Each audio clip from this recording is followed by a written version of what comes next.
చతుర్భుజం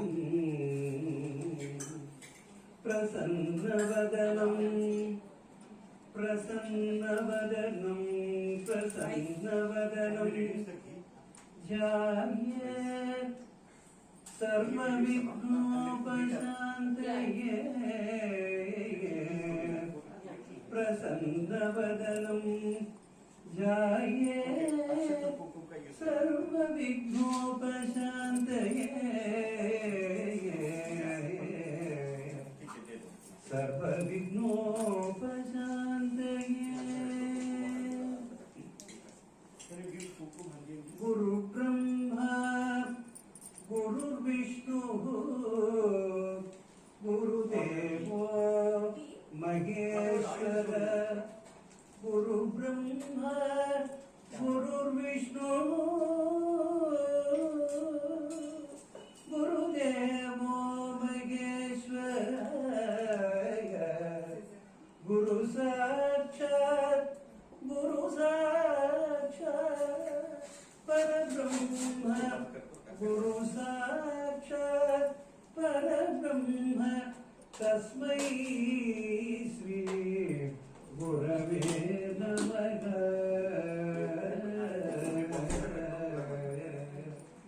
తస్మై శ్రీ గురవే నమః నారాయణ సమారంభాం వ్యాస శంకర మధ్యమాం నారాయణ సమారంభాం వ్యాస శంకర మధ్యమాం అస్మదాచార్య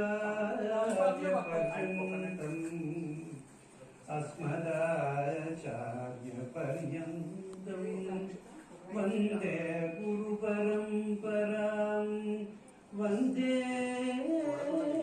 గురు పరంపరా వందే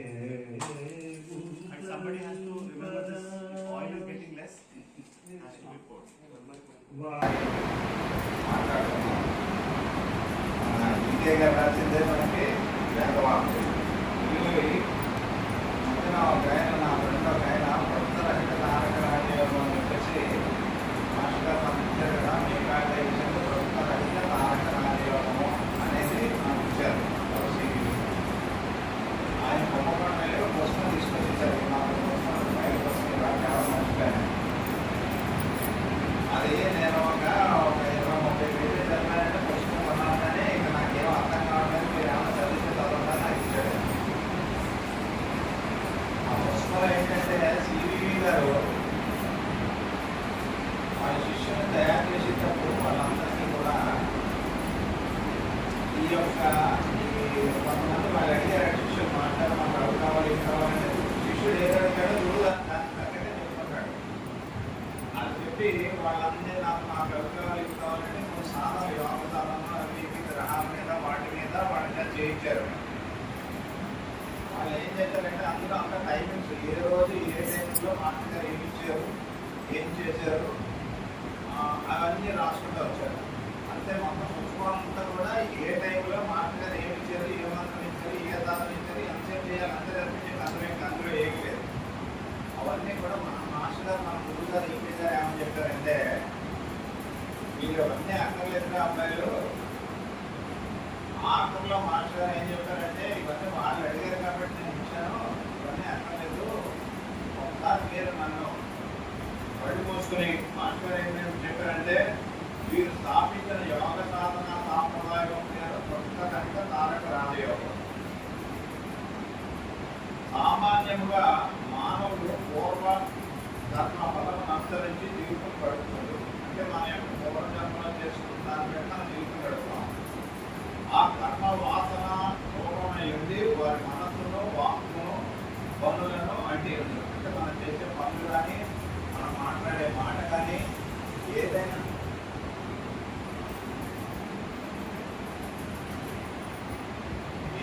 సరే మనం మాట్లాడే మాట కానీ మన మనసులో వచ్చే ఆలోచనలు కానీ మనం చేసే పనులు కానీ ఇవన్నీ కూడా మనం పూర్వజన్మలో చేసుకున్న కర్మను బట్టే ఉంటుందని చెప్పారు. ఇది యథార్థంగా మాస్టర్ గారు మనకి ఇంకేగారు దానిచే అల్లరను బగ్గులవుతున్నారు. అంటే దానివల్లే మనం అంతా కూడా బద్దలవుతున్నాం. ఆ పూర్వకర్మ ఫలములను అనుభవించి తీరవలననియో అప్పుడు కానీ విమోచనం జరగదని కొందరు నమ్ముతున్నారు. ఏంటి, మనం చేసుకున్న పూర్వకర్మ యొక్క అనుభూతి తీరవాలని, లేకపోతే విమోచన అవదని ఎక్కువ మంది నమ్ముతున్నారు. తమకు శరణాగతి వచ్చి తమ యోగమును ఆరంభించిన వారికి పూర్వకర్మ రహితమని మాస్టర్ గారు వాగ్దానం చేసింది. ఎవరైతే మాస్టర్ సివివి గారికి శరణాగతి పొంది ఆయన చెప్పిన యోగ మార్గాన్ని పూర్వకర్మ రహితమని మాస్టర్ గారు వాగ్దానం చేశారంటే మాస్టర్ సివి గారు వాగ్దానం ఇచ్చారట. ఈ పూర్వకర్మ నేను రహితం చేస్తాను రా అబ్బాయిలు అని. మరి అది సామాన్యమైన విషయం కదండి. రహితములకు అనుభవించనక్కరలేదు. వీరి పవిత్రమైన యోగ మార్గము చాలను. ఈ ఒక్క పేజీ చాలు. అంటే మనం ఎన్నన్నా చేసుకున్నాను, మనకు కష్టాలు వస్తుంటే ఏదన్నా మాస్టర్ ఏమన్నారంటే ఎవరి దగ్గర కూడా నువ్వు ఇలా చేయి చాపి బాధపడక్కర్లేదు, ఎవరి దగ్గర నువ్వు చెప్పుకుని ఆడవలసిన అవసరం లేదు, నాతో చెప్పుకున్నాను. అంటే మన ప్రేయర్లోని మాస్టర్ గారు మన కష్టాలని చెప్పుకోకండి.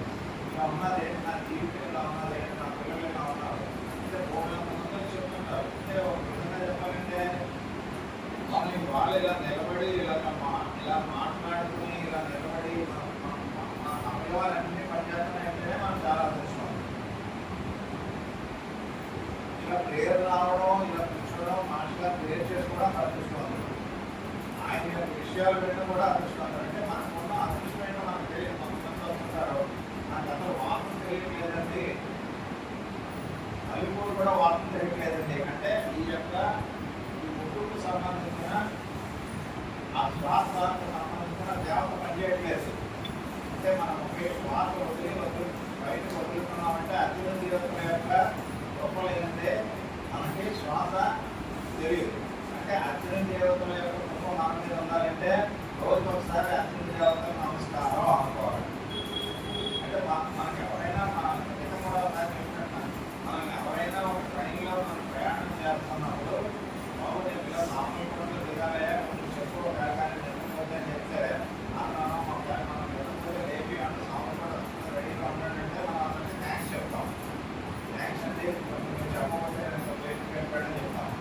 మన యొక్క శరీరాన్ని అనేకమైన దేవతా ప్రజ్ఞలు మన శరీరాన్ని భాగాన్ని వాటిలో రక్షిస్తున్నారు.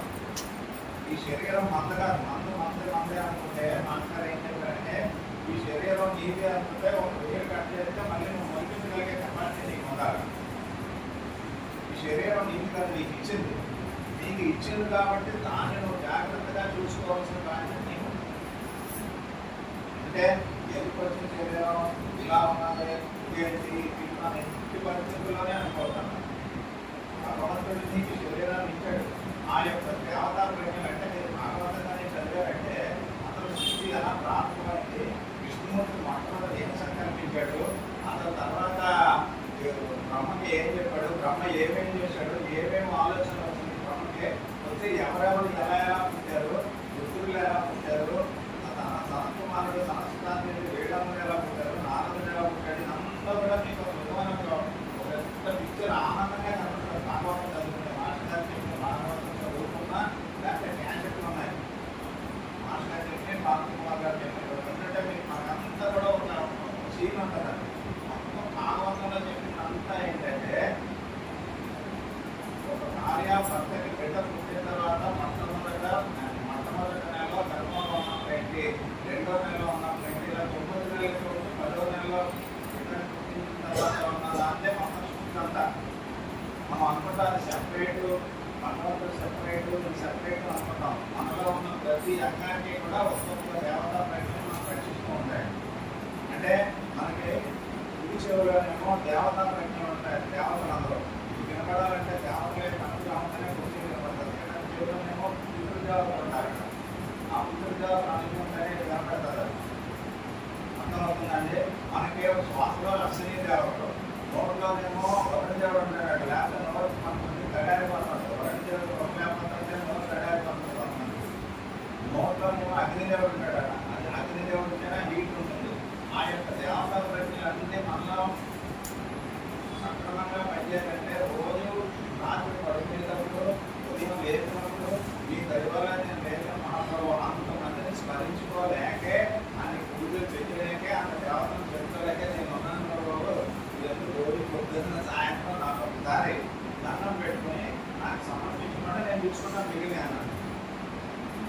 అంటే మనకి ఏదైనా కలెక్టర్ ఆఫీస్కి వెళ్ళి పని చేయాలనుకుంటే కలెక్టర్ గారు కానీ మనకు తెలుసున్న వాళ్ళు అయితే డైరెక్ట్గా కలెక్టర్ గారి దగ్గరికి వెళ్తే ఏమన్నా అయిపోతుంది. అంటే కలెక్టర్ పిలిచి మా వాడికి చేసి పెట్టండి చేసుకుంటారు. సివిబి గారు కూడా అలాంటి నేను బ్రహ్మని అన్న పరస్పర స్వరూపాన్ని అని చెప్పారు మాస్టర్ గారు. అంటే మనం చెప్తున్నారు కాకుండా ఒకసారి ఆయన అంటే మాట ఈక్వేగానే నేను నా జీవితం అంతా కూడా ఆయన ఫాలో అయ్యాను అన్నారంటే మన అన్నర్ గారు మన ఈక్వే గారు ఫాలో అయ్యి అన్నారంటే మనం ఎంత మన కెపాసిటీ అంతా గ్రహ కోణాలు అంటే ఇవి మానవుడు తొందరగా వీళ్ళలో రియలైజేషన్ సెల్ఫ్ రియలైజేషన్ అంటే నేనేంటి అనే తను తెలుసుకొని మన ఆత్మతత్వంలో వెళ్ళాలంటే వీళ్ళను నేను చేసి అంతకాలం వీళ్ళంతా మారుతారు. భూమి మీద ఈ గ్రహాలను ఎడ్జెక్ట్ చేయాలని చెప్పేసి మొత్తం గ్రహాలనే ఎడ్జెక్ట్ చేయడానికి ఆయన దిగారు. దిగి శుక్రగ్రహాన్ని ఎడ్జెక్ట్ చేస్తూ ఆయన ధ్యానం చేశారు.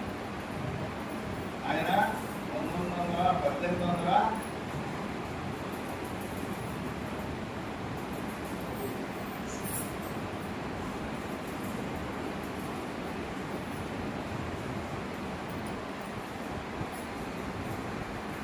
68వ సంవత్సరం ఆగస్టు 4న పుట్టి 1910వ సంవత్సరంలో అంటే 68 అంటే 32 సంవత్సరాలు 10 అంటే 42 సంవత్సరాలకే ఆయనకి ఈ డైలీ లోకచక్రం ద్వారా ఆయన యొక్క పూర్వజన్మ చేసుకున్నది అవనివ్వండి, లేకపోతే బ్రహ్మాయణ చక్కగా ఇక్కడ దిగిన తర్వాత ఆయనలో ఆ యొక్క ప్రయత్నం ప్రవేశించిన దగ్గర నుంచి కూడా ఆయన యొక్క శరీరం ఒక నక్షత్రమైన బంగారు దాంట్లో మెచ్చుకోవడం ఉండేదట. ఆయన రోడ్డు మీద నడుపుకున్నారంటే అందరూ అలా ఉండిపోయేవారట. ఒక్కసారి ఆ యొక్క ఎప్పుడైతే ఆ యొక్క కాంతి వచ్చి ఆయనలో ప్రవేశించిందో మొత్తం పిలుపులు శబ్దం వచ్చిందట. ఆ శబ్దానికి పిలుపు పెడితే అయిపోయి మహాత్మాడి మంత్రులు అయిపోయారు అనుకున్నారు. అప్పటి నుంచి ఆయనలో శక్తి ప్రవేశించి అప్పటి నుంచి ఆయన శిష్యులు తయారు చేయడం నేను ఎందుకంటే అసలు చరిత్రను ఎలా దాటాలా, మొట్టమొదటి నుంచి గవర్నమెంట్ ఈ చావును ఎలా దాటాలి. మనం అనుకుంటాం చచ్చిపోతాం అనుకుంటాం. మనం చచ్చిపోతే ఈ దేహం వల్లనే మనం ఉంటామంటండి. మన ఆత్మలన్నీ కూడా ఉంటాయట. ఈ ఆత్మలపై మనం చేసుకున్న ఈ కర్మ ఫలితాలను బట్టి వాసన మన అంటూ ఉంటాం కాబట్టి మళ్ళీ ఒక జన్మానికి ఉంటే ఇదే వాసనతో దిగుతాం. అందుకే చనిపోయే ముందు మనం ఎప్పుడు కూడా ఆ ఋషులు మహాత్ములు యోగులు ఏం చేస్తుంటారంటే వాళ్ళు ఒకసారి మళ్ళీ ఇంట్లో వెళ్ళిపోయి యోగంలో వెళ్ళిపోయి ఈ కర్మలను కూడా బయటికి ఆయన ధ్యానం చేసుకుని వెళ్తారు. అందరూ కూడా ఆయన చెప్పేసారు ముందే చెప్పారు.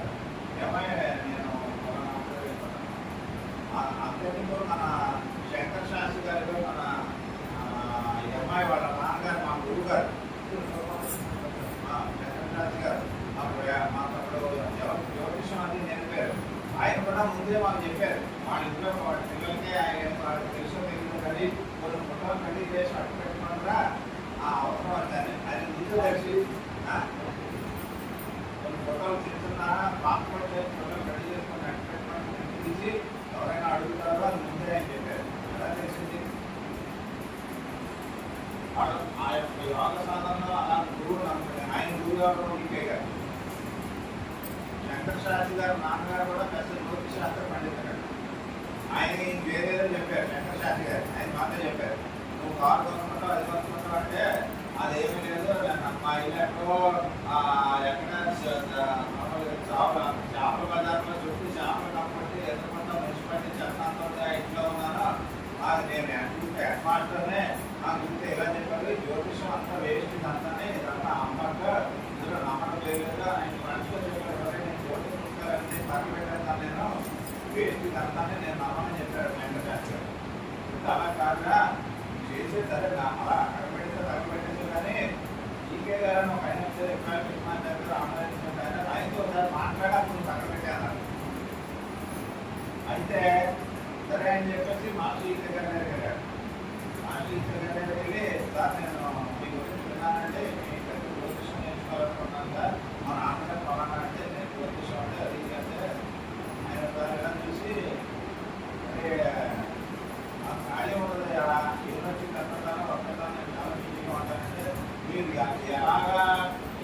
లేకుండా వస్తానండి, ఎలా ఇవ్వండి అలా వస్తానండి. అయితే ఒక పని నేను యూనివర్సిటీ నుంచి నడుచుకుంటూ ఇక్కడ వరకు వస్తాను, అప్పుడు పుస్తకంలో కన్న పట్టుకుంటాను నాకు కూడానే, అప్పుడు నేను ఏదో చెప్తున్నాను రాసుకోని చెప్పాడు. అప్పుడు ఆయన చిన్న పుస్తకం పట్టుకుని కన్న పట్టుకుని మార్గా నడుస్తుంటే ఆయన కూడా వచ్చి రాసుకుని అలా నేర్చుకున్నాను శంకరశాస్త్రి గారు. అప్పుడు శంకరశాస్త్రి గారికి ఏం చెప్పారట, ఆయన జాతకం చూసి నీ దగ్గర ఏం డబ్బులు ఉండవు, నీ దగ్గర వెబ్సైట్ ఉంటుంది, నీకు ఎంత సంపాదించినా ఇంతే, నీకు అంటే ఆయన మాట్లాడారు ఆయన వెళ్ళి చూడకుండా ఏం చెప్తున్నా శంకరశాస్త్రి గారు తిరుగుతానని చెప్తారు. అప్పుడు కామెంట్ పట్టుకోండి. చెప్పేది ఏంటంటే గురువుని నమ్ముకోవడం వల్ల ఆయనకి ఆయన దేహం వదిలేసేటప్పుడు కూడా ఆయన తెలుసుకోగలిగారు. అది అంటే గురువు భగవంతుడి కంటే కూడా గురువు చాలా ప్రాముఖ్యంగా ఉంటుంది. చూసినటువంటి మాస్టర్ గారు ఏమన్నారంటే, నేను మా జీవీ గారిని ఎవరికైనా పేషెంట్ బాగోకపోతే నేను ఆయన అప్పుడప్పుడు అడిగానని చెప్పారు. అంటే మనం కూడా అడగచ్చు, ఏంటి మనం ఎవరికన్నా బాగోలేదని మీరు ఒకటే సర్వీస్ చేస్తున్నాను తీసుకుందని చెప్పారు కదా, అందరూ ఏదో రకం సర్వీస్ చేయండి మన దగ్గర కొత్తగా సర్వీస్ చేయండి అని మన దగ్గరికి వస్తాడు. మనం ఏమి ఎత్తుకోవాల్సిన అవసరం లేదు. మన దగ్గరికి ఎవరో ఏదో సలహా వస్తాడండి, పాత్రలో ఉండే మీరు చక్కని సలహా ఇచ్చారంటే అదే సర్వీస్. రోజు మనం ఉదయం లేచిన తర్వాత పడుకునే పోయే లోపల అసలు నేను పొద్దున్న లేచిన తర్వాత పడుకునే లోపల ఏం చేశాను, ఏమన్నా చేశానా, ఎవరికైనా ఉపయోగపడ్డానా, ఎవరికైనా భోజనం పెట్టానా, తిండి పెట్టానా అని ఒకసారి ఆలోచించుకోమన్నారండి. మీరు మీ ఇంట్లో మీ ఆయనకి మీ పిల్లలకి భోజనం పెడితే వాళ్ళలో మీరు భగవంతుని చూసి పెట్టారు అంటే నేను వచ్చిన ఈ భోజనం పెడితే మీరు ఆరోగ్యంగా ఆనందంగా చక్కగా ఉండాలని మీరు సంకల్పించి అదే సర్వీస్ పెట్టుకోండి. మాస్టర్ చెప్పారు ఇవన్నీ. మనం భోజనం చేసి మొత్తం తీసుకెళ్ళి అక్కడ పెట్టేవాళ్ళు నాకి కానీ పిల్లి కానీ తిన్నానంటే ఒక జీవుడు భోజనం పెట్టినాడంటే, ఒక చీమ తిన్నా భోజనం పెట్టినాడంటే, అలాగ మనం ఏంటంటే మన యొక్క జీవితాన్ని ఎప్పటికప్పుడు రెట్రాస్పెక్ట్ చేసుకోవాలంటే నేను ఎలా వెళ్తున్నాను, నేను నడిచేదాన్ని కనుక నడుస్తున్నానా తప్పేస్తాను. కష్టాలు ఆనవాడు లేడండి, బాధలు లేనివాడు లేడండి. ఉన్న ప్రపంచం నేను పూర్తిగా ఆనందంగా ప్రశాంతంగా హ్యాపీగా ఉన్నానంటే అదంతా వచ్చింది. మాస్టర్ గారే చెప్పారు, అవి వస్తేనే మనిషిలో పరివర్తన వస్తుందండి. కష్టాలు లేకపోతే పరివర్తన రాదండి. ఎవరు కూడా బాగా విపరీతమైన డబ్బు ఉన్న వాళ్ళు కోట్లు పడుతున్న వాళ్ళు సుఖంగా ఉన్నారని కూడా మీరు భ్రమండి.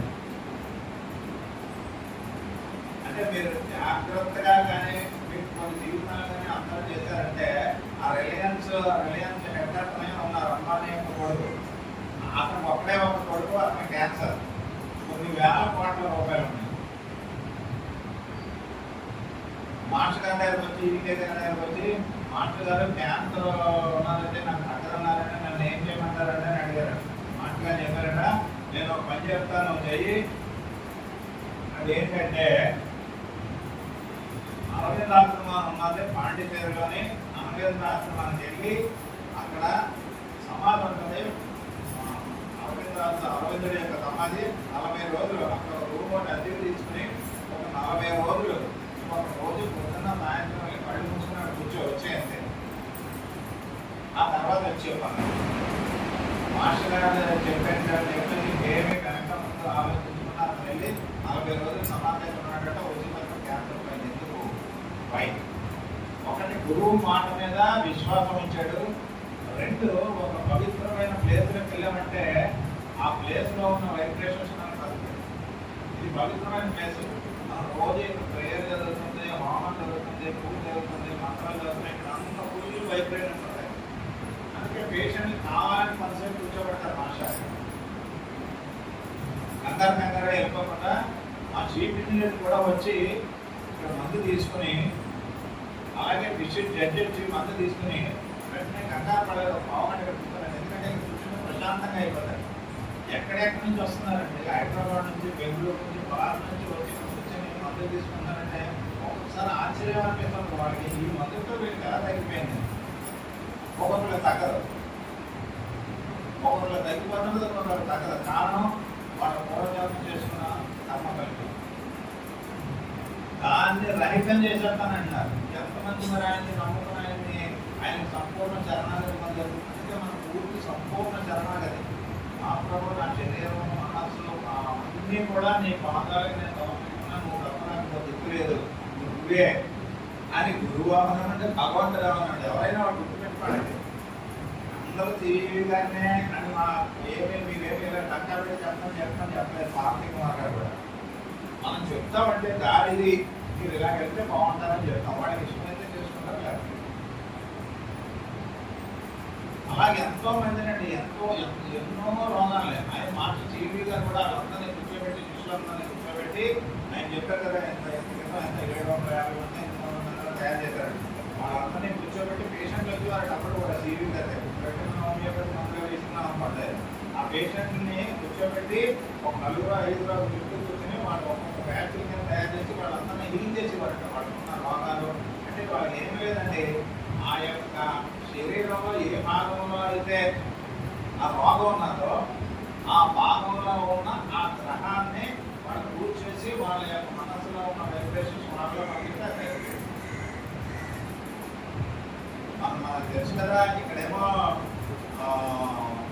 ఇక్కడ గ్రహం ఇలా మొత్తం 7 నక్షత్రాల్లోనే ఉన్నది. 7 గ్రహాలు ఉన్నాయి. ఆ 7 గ్రహాలని కూడా ఉండే యొక్క సరిగ్గా అవి మనం సాధన చేయగా అవన్నీ కూడా ఆ యొక్క చక్రాలన్నీ కూడా పుష్పాల్లో మారిపోతాయి. ఆ 7 పుష్పాల్లోనే సప్తఋషులు ఉన్నారని ధ్యానం చేసుకోవాలి. సహస్రారము, ఆజ్ఞ, విశుద్ధి, అనాహతము, మణిపూరకము, స్వాధిష్టానము, మూలాధారంలో 7 చక్రాలు ఉన్నాయి కదండి. ఈ 7 చక్రాలకి 7 గ్రహాలు అధిపతారు. ఆ 7 గ్రహాల్లోనే ఏ గ్రహం అయితే వాడి జాతకంలో తెలితే లేదో ఆ పర్టికులర్ పార్ట్లో వాడికి ట్రబుల్స్ ఉన్నాయి. ఆ ట్రబుల్ వచ్చినప్పుడు ఆ పర్టికులర్ యొక్క గ్రహాన్ని వాళ్ళ పూర్వం ఈ సివివి గారి యొక్క శిష్యులు ధ్యానం చేసి ఆ గ్రహాన్ని పూర్తి చేసి మాస్టర్ గారు ఎలా చెప్పారో అలా చేస్తే వాళ్ళకి అయిపోయింది. మీరైనా సరే ఇప్పటికైనా సరే ఎవరికైనా బాగోలేదనుకోండి, మీరు రోజు ప్రేయర్ చేసుకుని మీరు ప్రశాంతంగా మానుకోవాలనుకోండి, మీరు బాగోలేదని మీకు చెప్పగానే ఒకసారి మీరు నమ్మకం గురువును భగవంతును ధ్యానం చేసుకోవడం తగ్గిపోవాలి అని అనుకున్నారు. నిజం అంటే నిజం. అందుకే పెద్దల దగ్గరికి ఎందుకు చెప్పుకుంటాం, మాస్టర్ గారి దగ్గర మన గురువు గారి దగ్గర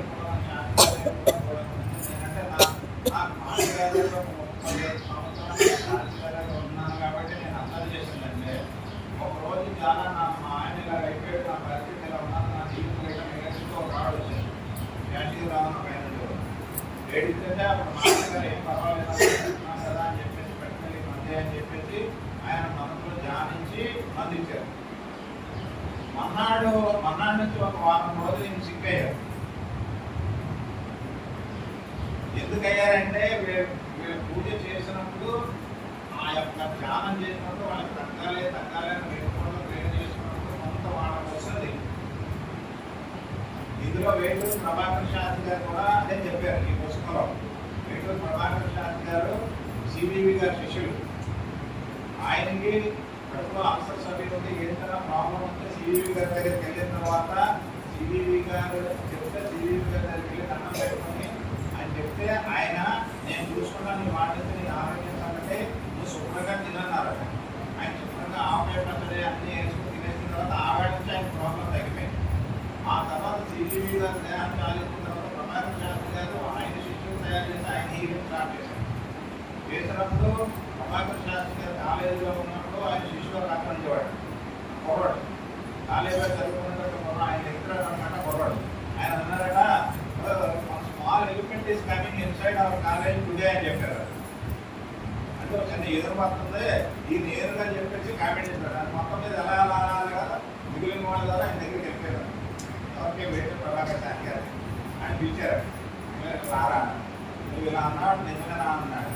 అవును అన్నానంటే అయితే నీకు లెక్చరర్ అంటే ఏంటో చెప్తే నాకు కూడా కవర్కింగ్ కొట్టానంటే నాటకాలు ఆడుతున్నావా అలా వచ్చా అది ఇదేనని నువ్వు నిజంగా అన్నావంటే నేను నిజంగా అన్నానంటే మీరు నిజంగా ఎలిపెట్లేగా ఉన్నారండి అంటే నేను కొట్టడం అది ఇల్లు రాజారు మాస్టర్ గారు వేటూరు ప్రభాకర్ శాస్త్రి గారు జీవితంలో పుస్తకం అయితే ఆయన వీడు ఇంత ధైర్యంగా చెప్తున్నాడు ఈ కుర్రాడు నువ్వు అట్లాంటివి ఉందని చెప్పేసి ఆయన అతను బ్రహ్మాండమైన ఒక కీలకంగా తయారు చేశారు వేరే ప్రభాకర్ గారికి.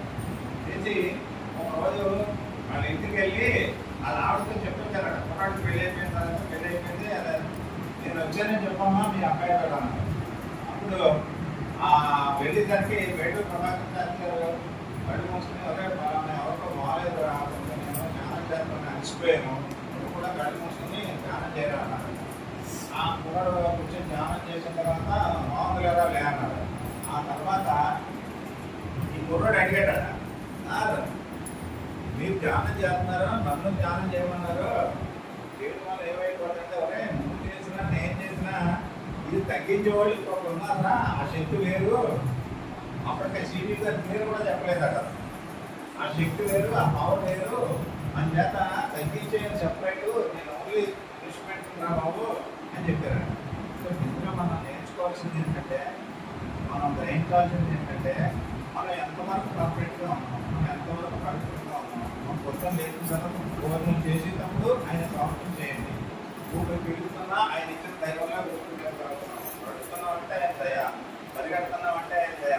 అన్నీ కూడా మీ దైవాల నేను ఎలా ఉన్నానని గుర్తుపెట్టుకుంటే చాలు. పొద్దున్న సాయంత్రం దాన్ని పెట్టుకోండి. మీ దగ్గర ఉన్నది ఏదో ఒక మంచి సలహా చెప్పండి. ఈ చేస్తే చాలు. మార్షల్ ఆర్ట్స్ కంటే విపరీతంగా ఏం చేసేయక్కర్లేదు, లేదా అది చేసేయక్కర్లేదు. గుర్తుపెట్టుకోండి, ఉదయం 6 గంటలకి సాయంత్రం 6 గంటలకి ఎప్పుడైనా ప్రయాణం ఆటలో దూరంగా ఉన్నారంటే మాత్రం ఒకసారి కళ్ళు ముచ్చుకుని తలుచుకోవాలి చాలు. నేను నా యొక్క పవర్ నా శక్తి నీకు ఇస్తానని చెప్పి మన యొక్క పూర్వజన్మలో చేసుకున్న పాపాలని కర్మల్ని అన్ని రహితం చేస్తానని లంకా పదంగా చెప్పిన ఆయన ఈ భక్తులే. అందుకనే మాస్టర్ గారు ఆయన ఫాలో అయ్యారు, మనల్ని కూడా ఫాలో అవ్వమని చెప్పారు. సత్యనారాయణ గారు 2 నిమిషాలు మాట్లాడుతున్నారు, ఆయన నుంచి మాట్లాడవలసిందిగా కోరుతున్నాను.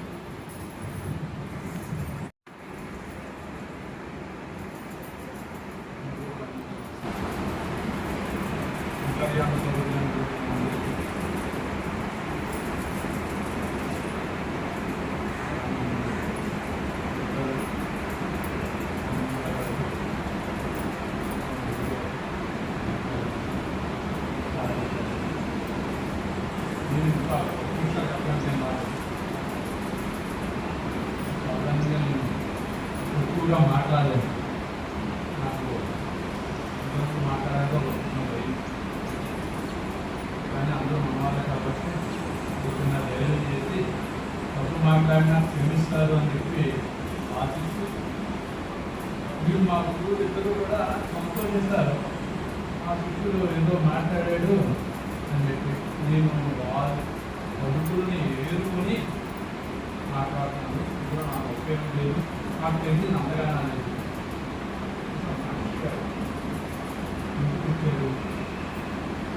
అది మనం తెలుసుకోవాలి.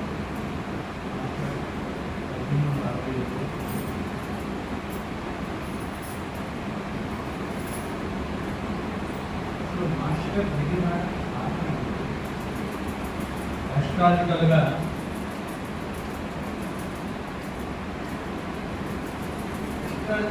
మాట్లాడాలంటే 1875 నుంచి 90 స్టార్ట్ అయింది. అప్పటి వరకు పీసెస్ యుగంలో అంతా కూడా ఆవేశం, ఆలోచన లేదు, ప్రణాళిక లేదు. ఏదో వస్తున్నాం, ఏదో చేసాం, అంతా ఆవేశమే. ఏదో ఆవేశమే, భక్తి ఆవేశమే. మన సినిమాలో చూస్తున్నాం కదా, ఏదో ఎవరికో ఏదో భక్తులకు ఏదో జరుగుతుంది, ఏదో పాట పాడాలి, భక్తి అనేది ఆవేశం మాత్రం కాదు, భక్తి యొక్క ఆలోచన. ఆ కుంభయోగం యొక్క లక్షణాలు కుంభయోగంతో వచ్చేసింది, కానీ ఇంకా మానవుడు ఆ జాతి ఇంకా గుర్తించాలి. ఆ పీసెస్లో ఉన్న జాతిని కుంభయుగంలోకి వికసింపజేయడానికి ఒక మనిషి ఎవరు రావాలి అని పెద్దలందరూ కూడా ప్రయత్నంగా ఆలోచించారు. ఇంత మానవజాతి ఇంతేనా అంటే మానవజాతి ఉండగలిగారు. ఒక ప్రణాళిక ఉంది, విశ్వానికి ఒక ప్రణాళిక ఉంది, కాస్మిక్ ఒక ప్రణాళిక ఉంది. ఆ ప్రణాళిక ప్రకారం ఒక యుగపురుషుడు రావాలి. ఎవరు ఆ యుగపురుషుడు ఎలా ఉంటారు? అంటే ఏం లేదండి, మనం ఆగస్టునే పంపించాలండి. ఆగస్టు వెళ్తేనే కరెక్ట్. ఎందుకు కరెక్ట్ అని చెప్పి మిగతా వాళ్ళని అడిగారు.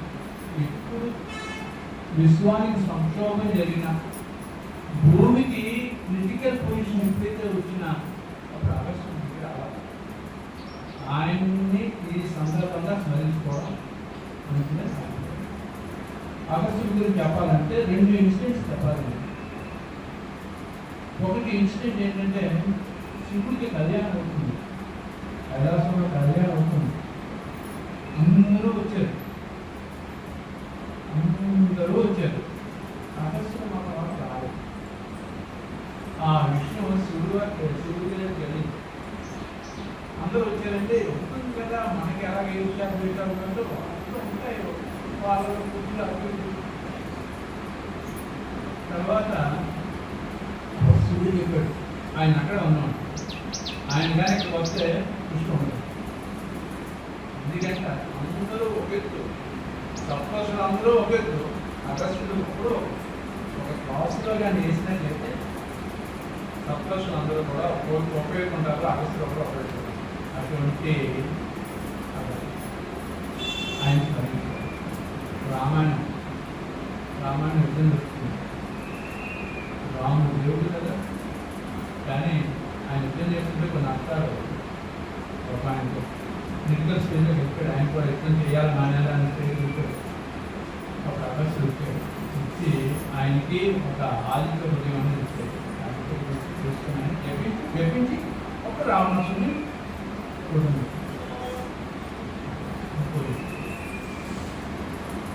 కాలకేయులను ఒక రాక్షసుడు ఉన్నాడు. కాలకేయులు పని చేస్తాం. మీకు అది పొద్దున యుద్ధం చేస్తారు, రాత్రి సంవత్సరం కాదు. అది కొట్టడం ఎవరికరం అవుతుంది. వాళ్ళందరూ కూడా ఏంటంటే ఎలా చేయాలి అంటే, ఏం లేదా నేను సముద్రం అంతా వెళ్ళేస్తాను, మీరు బయటపడతారు కదా చూడండి చెప్పండి, మళ్ళా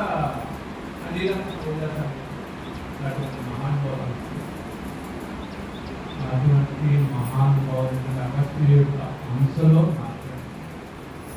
ఎందుకంటే ఈ జాతిని ఉద్ధరించాలి, మానవ జాతిని ఉద్ధరించాలి. మానవ జాతి ఇంకా పీస్ జీవంలో ఉండిపోతుంది. అంటే ఆవేశం, భక్తి అంటే ఆవేశం, ఏదైనా పని అంటే ఆవేశం, దాంట్లో స్థిరత్వం లేదు. మనకి ఒక ప్రణాళికబద్ధంగా చేయాలని లేదు. అసలు మనిషికి ఎవరికి తెలియడం లేదు. పొద్దున చేసుకున్న కొంతమంది కానీ మానవ జాతి అంతా ఉద్ధరింపబడాలి. స్పీడ్ యుగం, కుంభయోగం అంటే స్పీడ్ యుగం. మా చిన్నప్పుడు రైల్వే టికెట్ అంటే ఒక టికెట్ కొట్టు ఉండేది, ఫ్లోర్ పెట్టుకుంటే టీసీ అడిగితే చూడండి. ఈ రోజుల్లో చేస్తున్నాం సింపుల్గా స్మార్ట్ ఫోన్లో ఆ పిఎన్ఆర్ నెంబర్ చెప్తున్నాం, అది ఓకే అనుకుని వెళ్ళిపోతున్నాం. రైల్వే స్టేషన్ ముందు ఆ రిజర్వేషన్ కౌంటర్ ముందు అలా లైన్లో నుంచొని రిజర్వేషన్ చేయించుకునే వాళ్ళు. అలా చేస్తున్నాం. మానవుడు సొంతంగా విమానంలో మానవుడే ఎగరగల, మానవుడు విమానంలో ఎగరడం కాదు, మానవుడే విమానమే ఎగరగల. అటువంటి యోగం ఉంది. దాన్ని స్పీడప్ చేయడం కోసం ఆ మహానుభావులు ఆయన దిగిరాడానికి చాలా ప్రణాళిక జరిగింది. శ్రీకృష్ణుడు దిగిరాడానికి ఎంతైతే మహర్షులు తపస్సు చేశారో అంతా తపస్సు క్రియాశక్తిలో చేశారండి.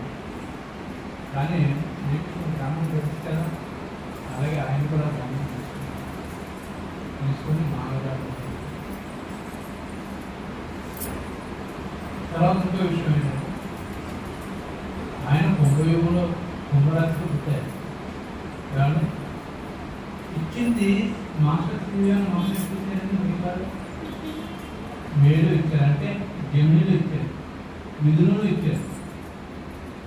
అంటే వాయుతత్వ రాశులు 3 ఉంటాయండి.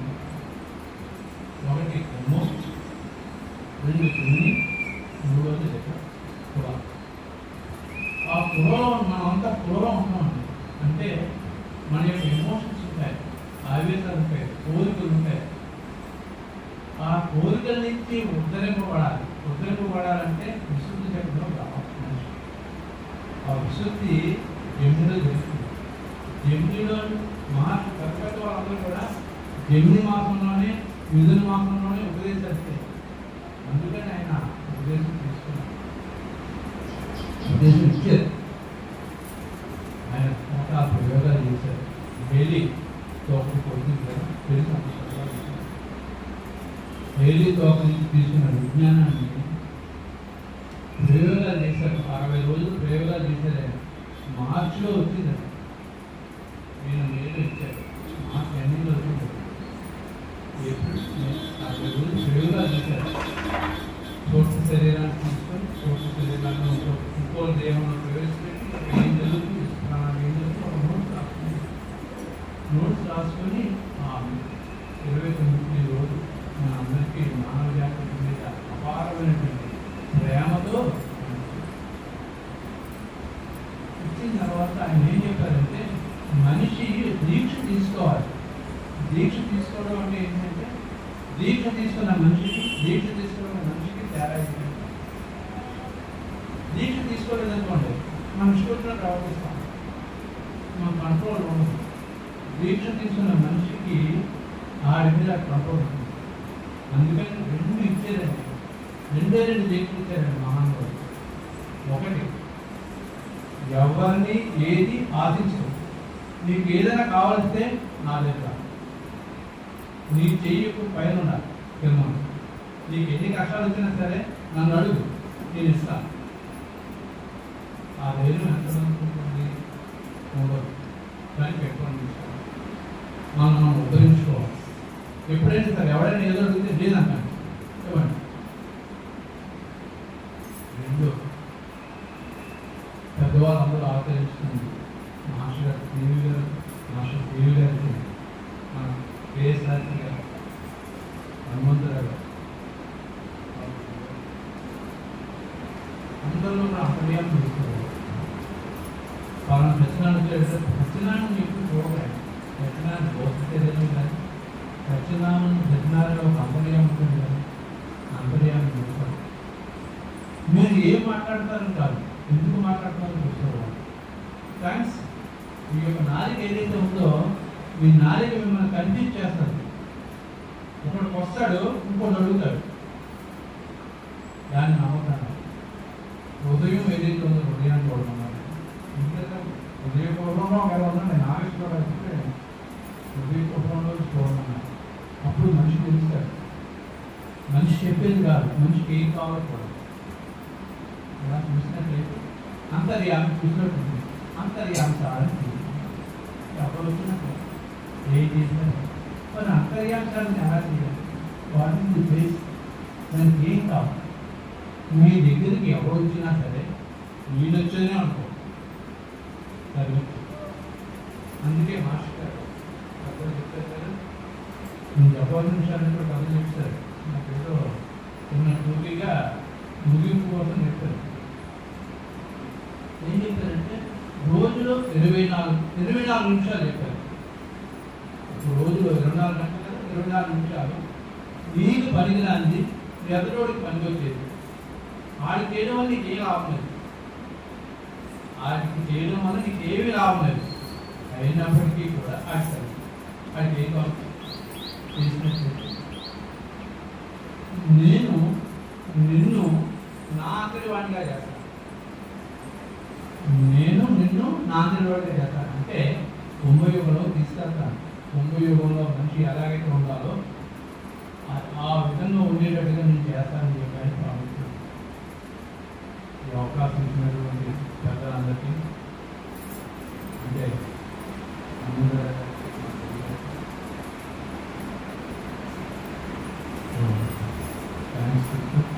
మనకి అల్పాహారానికి ఉపాహారానికి సమయం అయింది. అందరూ దాన్ని కూడా ఎంజాయ్ చేస్తారని ఆశిస్తూ సెలవు తీసుకున్నాను. కానీ ఇప్పుడు ఒక విషయం అండి, మాస్టర్ గారి పర్మిషన్ లేకుండా మాస్టర్ గారి విషయాలు బయటకు రావు. మాస్టర్ గారి పర్మిషన్ లేకుండా మాస్టర్ గారి విషయాలు బయటకు రావు. ఆయన గురించి చెప్దామని అనుకుంటాం, దాన్ని ఏమి తెలియదు. మనకి ఎంతైతే ప్రాప్తం ఉందో, ఎంతైతే మనకు తెలియాలో అంతవరకే మాస్టర్ గారు గ్రాంటెడ్. వ్యక్తి ప్రేయర్ చేసినప్పటికీ కూడా సాయంకాలం కూడా ప్రేయర్ చేసే అవకాశం ఇవ్వండి మహాప్రభు అని చెప్పి ఆయన అడగాలి. ప్రేయర్ చేయడం చేయకపోవడం కూడా మనిషి అంటారు. ప్రేయర్ చేయడానికి కావాల్సిన పర్మిషన్ కూడా ఆయన అడగాలి. ఆయన ఇస్తారు.